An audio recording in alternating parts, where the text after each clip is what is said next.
Minority గురుకుల పాఠశాల విద్యార్థులకు అస్వస్థత. నిర్మల్ సారంగపూర్ మండలంలో చించోలిలోని మైనార్టీ గురుకుల పాఠశాల విద్యార్థులు స్వల్ప అస్వస్థతకు గురయ్యారు. రాత్రి భోజనం చేసి నిద్రిస్తున్న దాదాపు 60-70 మంది విద్యార్థులకు అర్ధరాత్రి తర్వాత విరేచనాలు ప్రారంభమయ్యాయి.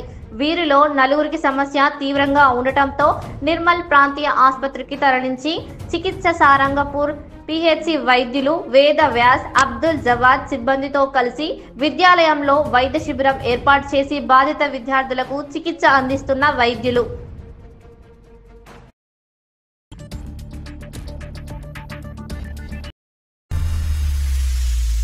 నేను రొట్టెలు అమ్ముకొని పెట్టుకున్న పైసలు పోయాయి, కూడబెట్టుకున్న చిల్లర పైసలు పోయాయి. నా బ్రతుకు రోడ్డు మీద పడ్డది. ఇప్పుడు నేను చచ్చిపోవాలా? మైలాదేవిపల్లిలోని లక్ష్మీగూడ కూల్చివేతల్లో గుడిసె కోల్పోయిన బాధితురాలి ఆవేదన.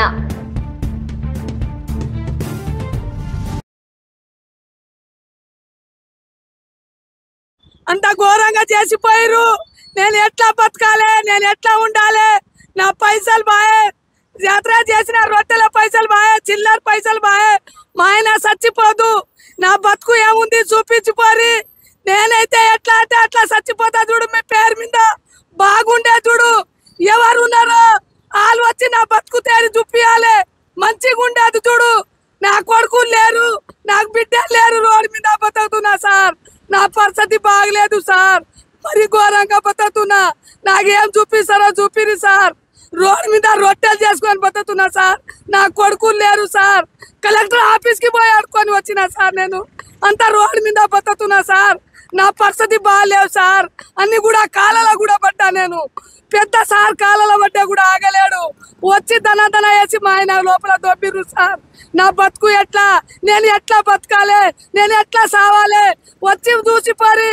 ఎవరైనా పెద్దోళ్ళు ఎవరో, ఎమ్మెల్యే ఎవరెవరు వచ్చిర్రో వచ్చి చూసిపోరు సార్. నా బతుకు తేరి చూసిపోరి.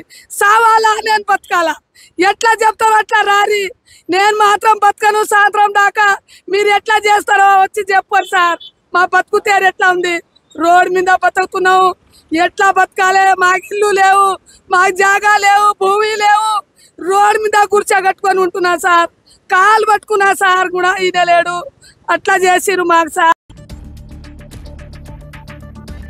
8వ తరగతి విద్యార్థితో వంట చేయించిన ప్రిన్సిపల్, నూనె పడి విద్యార్థికి గాయాలు.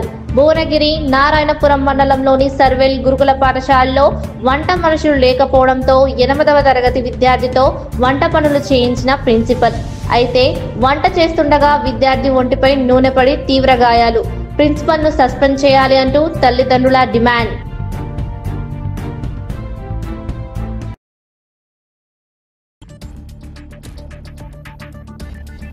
కొమరం భీం ఆసిఫాబాద్ జిల్లా మాకాడి వద్ద పులి కలకలం. రైలు పట్టాలు దాటుతూ కెమెరాకు చిక్కిన పులి. అప్రమత్తమైన అధికారులు. సోషల్ మీడియాలో వైరల్ గా మారిన వీడియో.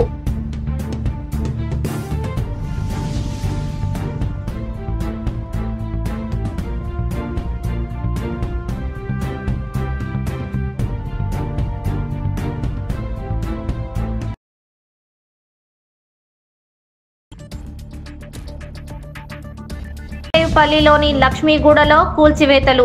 ఫుట్పాత్ పై ఉన్న ఆక్రమణలు తొలగిస్తున్న అధికారులు.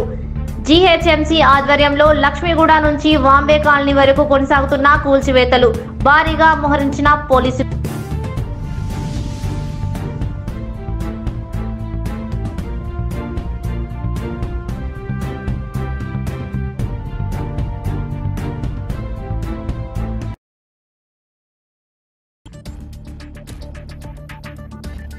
విద్యార్థినుల చేతి వేళ్లు విరిగేలా కొట్టిన ప్రిన్సిపల్.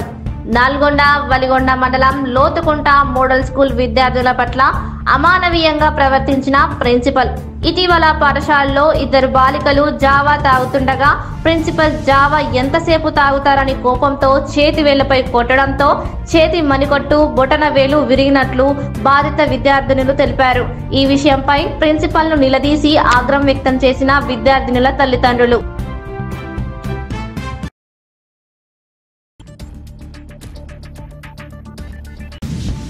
బాన్సువాడలో 6 రోజుల నుంచి మిషన్ భగీరథ నీళ్లు రాక ప్రజల ఇక్కట్లు. నిజామాబాద్ బాన్సువాడ మండలంలోని కతలాపూర్ గ్రామంలో మిషన్ భగీరథ నీళ్లు రాక ప్రజలు ఇబ్బందులు. బైకులపై బిందెలు పట్టుకొని పక్క గ్రామానికి వెళ్లి నీళ్లు తీసుకుపోతున్నారు. 6 రోజుల నుంచి మిషన్ భగీరథ నీళ్లు రాకపోవడంతో గ్రామస్తులు వాపోయారు. అధికారులు వెంటనే స్పందించి నీటి సమస్యను పరిష్కరించాలని డిమాండ్.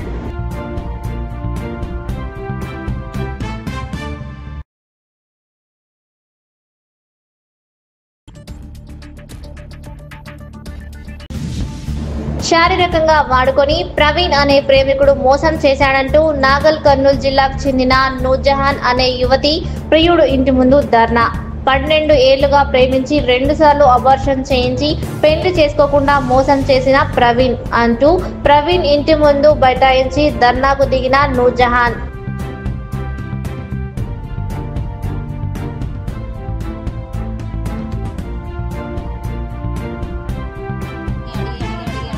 సంవత్సరాల నుంచి అడిగి ఆయనకి పోయి కేసు వేసినాం. కేసు వేస్తే ఆడ నాకు ఏ న్యాయం జరగలేదు. అక్కడ వెళ్తే నీకు మేము బలవంతంగా పెళ్లి అయితే చేయమమ్మా, ఆయన ఇష్టం చేసుకోండి లేకపోతే లేదంటే ఆయన కావాలని పెళ్లి చేసుకోకుండా రిమాండ్ కి పోయి వచ్చిండు. రిమాండ్ కి పోయి వచ్చిన తర్వాత నాకు ఏది అసలు నేను వేసింది కేసు పెళ్లి కోసం. పెళ్లి చేసుకుని ఆయన సంసారం చేయాలి కదా. 2 సార్లు అబార్షన్ చేపించి అంతా వాడుకొని అంతా తీసి టిష్యూ పేపర్ లాగా ఎప్పుడు వచ్చినప్పుడు టిష్యూ పేపర్ లాగా వాడుకొని అంతా చేసి ఇప్పుడు ఏం చేయాలి నేను? నాకు ఏ సపోర్ట్ లేదు. నేను ఇండిపెండెంట్ గా వచ్చిన. మా అమ్మ వాళ్ళు దొబ్బేసిరు అంతా. ఓవర్టేక్ చేయబోయి లారీ బస్సు మధ్యలో పడ్డ బైకర్. భూపాలపల్లి పట్టణంలో గణేష్ చౌక వద్ద అతి వేగంగా వెళ్లి లారీ బస్ మధ్యలో పడ్డ బైకర్ మజూద్ కాలుకు తీవ్ర గాయాలయ్యాయి.